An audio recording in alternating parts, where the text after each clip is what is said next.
Baphomet's Labyrinth, Navigating the Symbolic Pathways. Who is Baphomet? Baphomet is an invented pagan idol that the Knights Templar allegedly worshipped and that subsequently was incorporated into the occult and mystical traditions and writers. Since 1856, the name Baphomet has been associated with the Sabatic goat image drawn by Eliphas Levi, which contains binary elements representing the symbolization of the equilibrium of opposites. Who is the Knights Templar?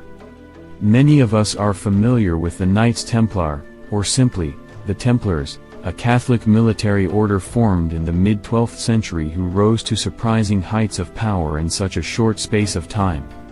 The knights themselves were often thought to be some of the most skilled warriors in crusades and donning foreboding armor, those that were not without their distinct white mantles bearing the red cross. They were certainly a force to be reckoned with and not one that you want to be on the bad side of. But most of the Templars weren't fighters but were instead more like financiers and those more interested in the economic infrastructure throughout, not just in their Christian kingdom, but the rest of the world too. In fact, it can be argued that given the global reach of the Templars during their century-long operation, that they were the first multinational corporation. But when the Holy Land was lost and support for the order waned, rumors about the Templars began to circulate, those very rumors which came to cast a most ominous and spine-chilling shadow around this most suspicious group.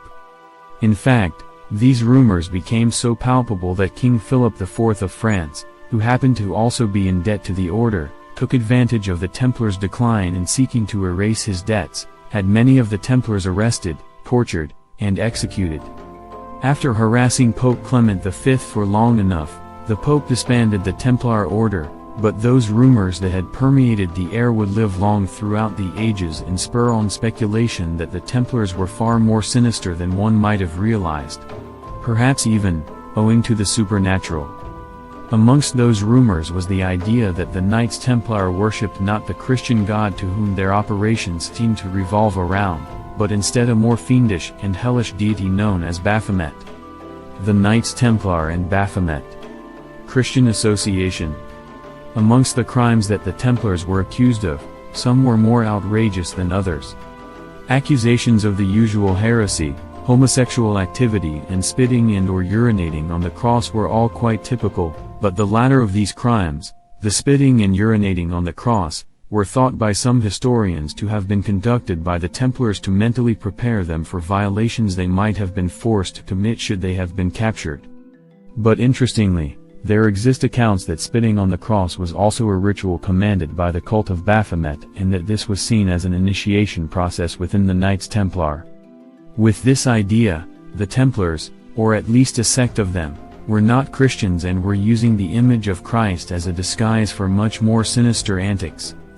In his book, The Knights Templar and Their Myth, Peter Partner states that one of the main accusations made against the Templars was their worship of the deity Baphomet, but that the description of Baphomet varied from confession to confession, leading many to believe that the Templars who were accused of this were tortured for their admissions until they just made something up. Some were resolute in their denial of Baphomet and explained that they knew nothing of this deity, but others would confess that they had worshipped the deity and described him as being anything between a severed head to a being with three faces. Others spoke of it taking a zoomorphic form and possessing limbs and features incongruent with the standardized image of God. Yet despite these accusations, there did not seem to be any concrete evidence from this time that suggests the Templars were in league with Baphomet, further suggesting that those who confessed did so out of desperation to end their suffering. Islamic association. Another idea proposes that the Templar Knights who were posted in the Crusader states had come to adopt Islamic doctrine into their own beliefs and either discovered a dual faith or had outright converted. This would of course have been viewed as the utmost heresy in a time where medieval Christians believed that the Muslims were idolaters and that the Prophet Muhammad was a false prophet. In fact, Muhammad would have been referred to as Mahomet in Old French, and by some, it was believed that the name Mahomet was at some point transformed into Baphomet. Mahomet would also become Mamet in Old English, and as one might imagine, it would become the definition of a false god. It might also be the case that Baphomet had more Byzantine Greek influence and that the name Baphomet originated from the Greek name for Muhammad-Mometh. This is further substantiated by the fact that the Templars were exposed to Greek culture in the First Crusade and would have come to learn of Mometh and the sinister reputation he had amongst the contemporary Greeks. Biblical scholar Hugh J. Schoenfield argues in his book The Essene Odyssey that the word Baphomet came about with the Atbash substitution cipher in mind, a complex system that replaces the first letter of the alphabet for the last, and the second for the second last, and so on. Using this system, the word Baphomet becomes Sophia, which can be interpreted as the name Sophia, meaning wisdom. With this, not only does Baphomet become a more androgynous figure as the name Sophia is adopted, but also comes to stand for sagacity and intelligence, elements that perhaps the Templars were keen to absorb. Polytheism association. Another idea regarding the Templars' association with Baphomet comes from a belief that the Templars were Gnostics and thus, subscribed to polytheism. Of course, Baphomet was thought to be one of these deities that they worshipped. Though given their secrecy, it's possible that this was kept under wraps to avoid public outcry and political admonishing. Furthermore, some ideas, chiefly from Viennese Orientalist Jacob Freiherr von Hammer-Purgstall, suggests that Baphomet was indeed an androgynous figure based on various stone antiquities that share the same name. These Baphomets were thought to be hermaphrodites and possessed additional limbs or even features that were placed in unconventional places. Hammer-Purgstall argued that many of these stone Baphomets were inscribed with Arabic, furthermore, suggesting an Islamic origin, but this link is hard to determine. There are also claims by Hammer-Purgstall that the Templars carried these Baphomets in their luggage and that these were indeed articles that served as idols, but again, these claims are almost certainly born out of assumption. Depiction of Baphomet, Baphomet symbols. By the mid-19th century, Baphomet would become popularized by the French esotericist and poet Eliphas Levi, who likened Baphomet to that of the Sabatic goat. In fact, in his book Dogma and Rituals of High Magic, he illustrated his idea of Baphomet that would become known as the Goat of Mendes. It's likely that this followed the account by Greek writer and geographer Herodotus, who spoke of the god of Mendes, Mendes being an Egyptian city, as having a goat's face and a goat's legs.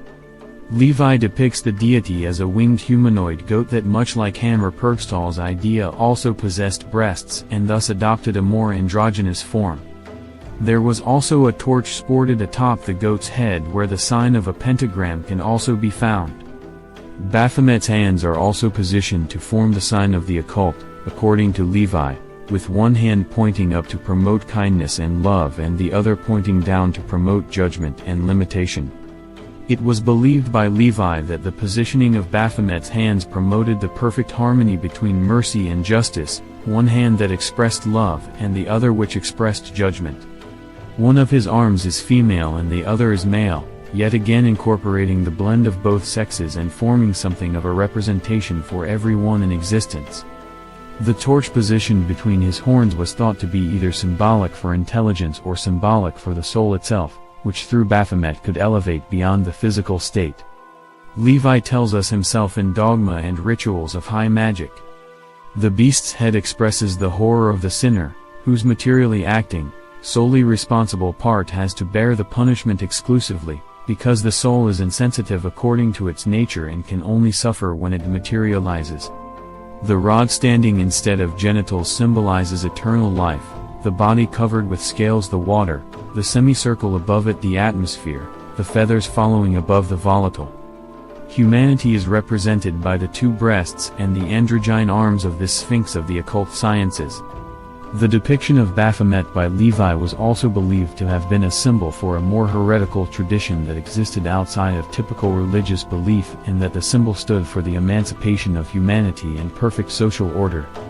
He would also come to speak of his own belief in the astral light that shone from between the horns of Baphomet, that which was a magical light that promoted the progressive idea of blending religion and science. Or at least, advocated a social system that championed both religion and science without one impeding the other. Why was a goat used for Baphomet's face?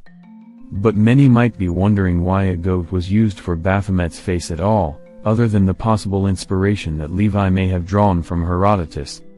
Well, Herodotus did speak of goats being revered creatures in Egypt, and that by one of his observations, he saw a woman having sex with one. Thus was the prominence of the goat in the region of Mendes. Furthermore, some goats that were worshipped were even believed to have been given ceremonial burials when they died, and that public mourning of the goat was not uncommon. In conclusion to Baphomet, fans of Aleister Crowley might also be interested to know that the occultist recognized Baphomet as the hieroglyph of arcane perfection, and that this deity reflected ourselves. Baphomet would become an important figure within Crowley's cult of Thelema in the early 20th century, and he would also be recognized by Crowley's writing as an androgynous being that stood for life and love.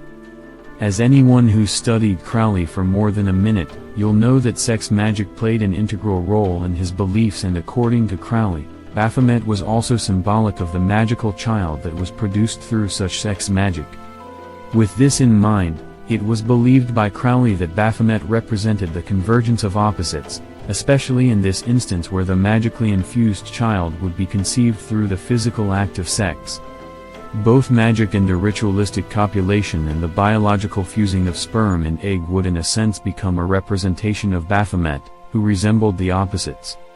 Interestingly, this is not the first time that Baphomet has been addressed as a deity who marries up the opposite elements, for Levi himself in his illustration of the goat of Mendes details him as having the Latin word solve, meaning dissolve, on one arm, and the Latin word coagula, meaning coagulate, on the other, yet again supporting this idea of two opposites coinciding.